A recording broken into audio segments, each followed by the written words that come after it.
অনেকগুলো তেলাপিয়া মাছ বলে, আর বেশ বড় বড় সাইজ। এগুলো তেলাপিয়া না লাইলেন ঠিক আছে, তেলাপিয়া বেশ জ্যান্ত জ্যান্ত, তাই না?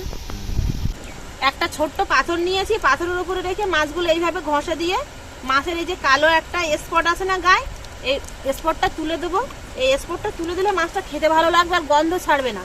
আর এই স্পটটা থাকলে তো মাছ থেকে একটা বাজে গন্ধ ছাড়ে। অনেকে কিন্তু এই মাছটা খেতে চায় না গন্ধের জন্য।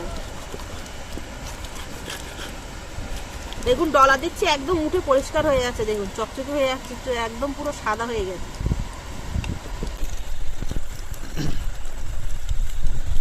পুরো এক গামলা মাছ দেখুন ধুয়ে আর কেটে নিয়েছি, আনতে আমার দম লেগে গেছে। হলুদ গুঁড়ো, লবণ,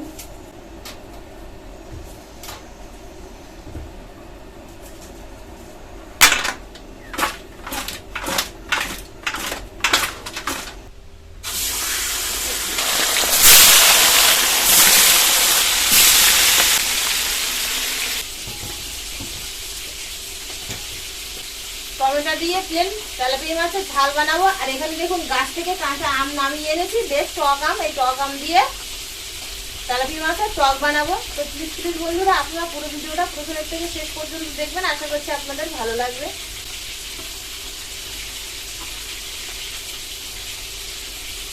আগে প্রথমে একটা বসিয়ে দিই, বলো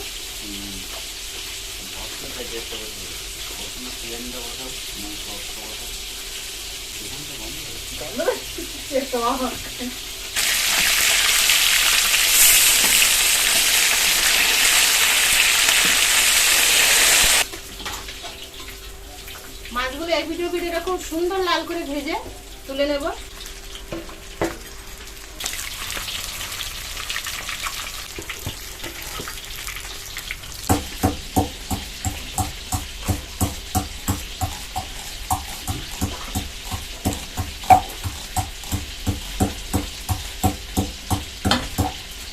মাছগুলো সব ভেজে নিয়েছি, এক থালা হয়েছে। মাছ ভাজা তেলের মধ্যে দিয়ে দেবো গোটা গরম মশলা, পেঁয়াজ কুচি,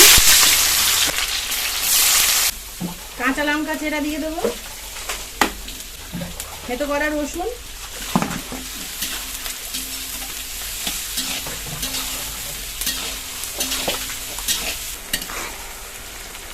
পেঁয়াজ আর রসুন আর কাঁচা লঙ্কাটা হালকা এরকম ভাজা ভাজার মতো হয়ে আসলে আদা বাটা, টমেটো কুচি দিয়ে দেবো,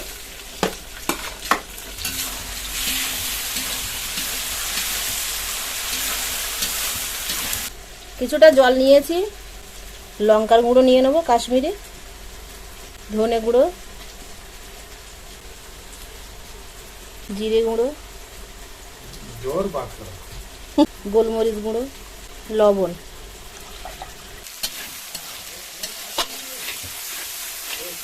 দিয়ে দেবো হলুদ গুঁড়ো।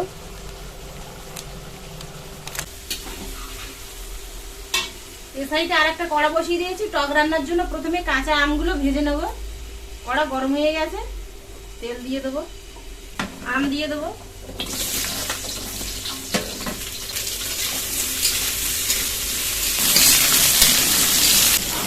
মশলাটা খুব ভালো করে কষিয়ে নিয়েছি। দেখুন মশলা থেকে খুব সুন্দর করে তেল ছেড়ে গেছে।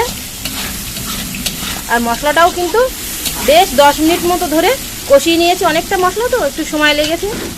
এবার গুলে রাখা মশলাটা দিয়ে দেবো এর মধ্যে।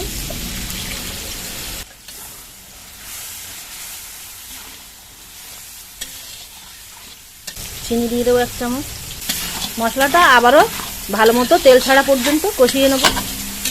4-5 মিনিট লাল করে ভেজে নিয়েছি আমটা।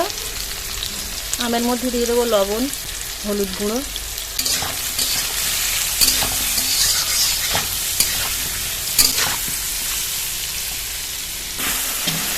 মশলাটা কষিয়ে নিয়েছি। আর মশলা থেকে খুব ভালোভাবে তেল ছেড়ে দিয়েছে। আর খুব সুন্দর একটা মশলার গন্ধ ছাড়ছে।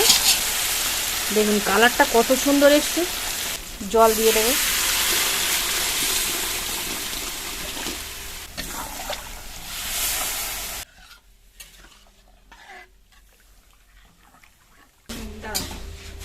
আমগুলো ভালো মতো ভেজে নিয়েছি। আমগুলো কিন্তু ভাজতে ভাজতে হালকা হালকা সেদ্ধও হয়ে গেছে। এবার এর মধ্যে জল দিয়ে দেবো।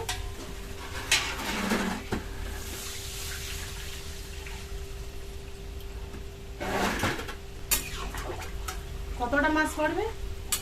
16, 14, 15, 16। দেখো কপিস হবে। আরো একটু লবণ দিয়ে দেবো। হয়ে গেছে 16টা। আর ওতে কপিস আছে দেখো, ওটা গুনে নাও। ঝোলটা ফুটে উঠেছে, মিনিট 2 হয়ে গেছে। মানে জলের যে কাঁচা গন্ধটা আছে না, সেই গন্ধটা কিন্তু চলে গেছে। ভেজে রাখা মাছগুলো এবার দিয়ে দেবো। দাঁড়াও দিচ্ছি।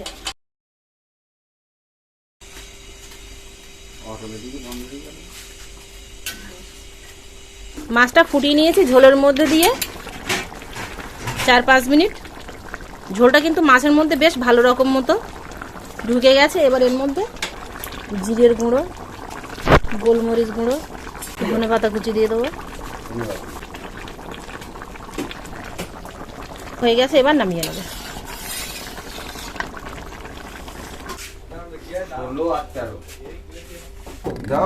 এইসব কিন্তু ঠিক না একদম। মাছগুলো দাও, শুনে দাও, মাছটা দাও, আমি এর মধ্যে ঢেলে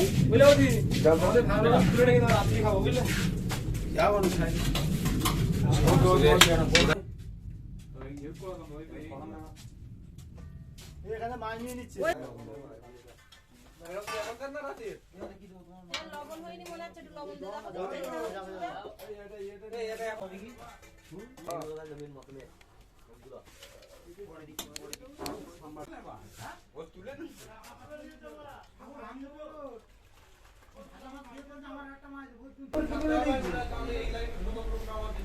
গরম তেলে কাঁচা লঙ্কা, শুকনো লঙ্কা চেরা দিয়ে দেবো, চিনি, সর্ষে বাটা, কালো সাদা সর্ষে একসঙ্গে পেস্ট করা, মিক্সারটা দিয়ে জল দিয়ে দেবো। লো ফ্লেমে মশলাটা তেল ছাড়া পর্যন্ত কষিয়ে নিয়েছি সুন্দর করে।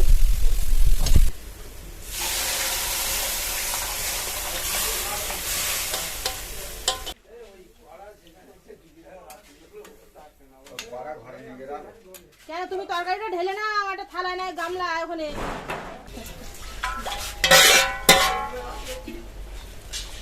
মাছের টকটা হয়ে গেছে, ঝোলটা ফুটে ফুটে দেখুন বেশ এরকম গাঢ় হয়ে গেছে আর সুন্দর একটা গন্ধ ছাড়ছে। আর মাছগুলো কিন্তু সেইভাবে দেখুন এই গোটা গোটা আছে। প্রায় 6 থেকে 7 মিনিট ফুটিয়ে নিয়েছি, এবার নামিয়ে নেব। মাছের ঝালটা রান্না করতে করতে খাওয়া হয়ে গেল। আর এটা আছে, এটাও খাবে সবাই। আমি এখনো খাইনি, আর বাকি সবার কিন্তু প্রায় প্রায় খাওয়া হয়ে যাচ্ছে।